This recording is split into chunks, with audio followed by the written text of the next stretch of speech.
Hey bam bing, j'espère que vous allez bien, en tout cas moi ça va nickel. On se retrouve aujourd'hui pour plusieurs matchs, que ce soit en Ligue 1, en Serie A et en Ligue 1. Je vous donne 6 rencontres, cotes sécurisées et scores exacts. C'est du fun, n'oubliez pas, il y a beaucoup de gens qui s'enflamment un peu sur mes scores exacts. En tout cas, on commence par Séville contre Barcelone, le 13e du championnat, donc espagnol contre Barcelone qui est 3e. Séville est toujours une équipe irrégulière, malheureusement, de saison en saison, ça devient un peu récurrent. Ils ne jouent pas la Coupe d'Europe cette année. En tout cas, sur ce match-là, je vois quand même Barcelone s'imposer 3-0. Rappelons que les Barcelonais enchaînent les victoires et quelques petits matchs nuls à droite et à gauche, mais je les vois quand même s'imposer avec Barcelone qui marque le plus de buts sur le match. On enchaîne avec Naples contre l'Udinese, c'est de la Serie A. Naples est actuellement leader avec un match contre l'Udinese qui est 10e. Naples reste sur un match nul contre l'AS Rome, mais a enchaîné un gros calendrier, des victoires contre l'Atalanta de Bergame, contre la Juve. L'Udinese de son côté est rentré dans le rang. Ils avaient très bien commencé le championnat, mais ils sont beaucoup plus en difficulté actuellement. En tout cas, je vois Naples s'imposer 2-0.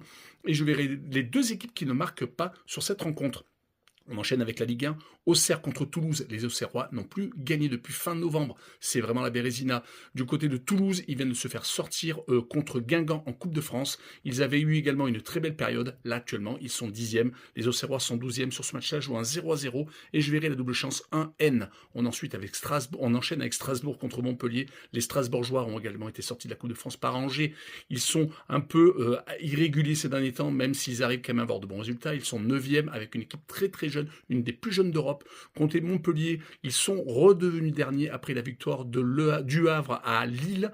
Ils sont actuellement 18e. Donc Montpellier a eu une très belle période avec une victoire contre Toulouse et surtout contre Monaco. Mais malheureusement, ils sont toujours lanterne rouge. Sur ce match-là, je vois une victoire de Strasbourg 2-1 et je vois les Alsaciens marquer le plus de 1,5 buts sur le match. On enchaîne avec Angers contre l'OM. Angers est 13e et continue à faire de très bons résultats. Une seule défaite depuis quasiment 2 mois. Ils ont réussi à accrocher des résultats très importants. Rappelons qu'ils ont fait match nul au stade Vélodrome à l'aller.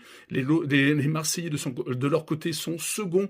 Ils ont réussi à récupérer des excellents joueurs comme Benasser qui arrive du Milan AC. Ils ont eu un très beau mercato.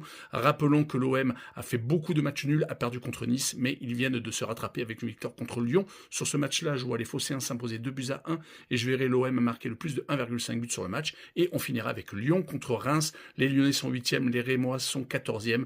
L'OL est beaucoup moins bien cette année. Depuis 2025, ils n'ont gagné qu'une seule fois, c'était contre Montpellier. Depuis, c'est que des matchs nuls et malheureusement des défaites qui nous sont malvenues.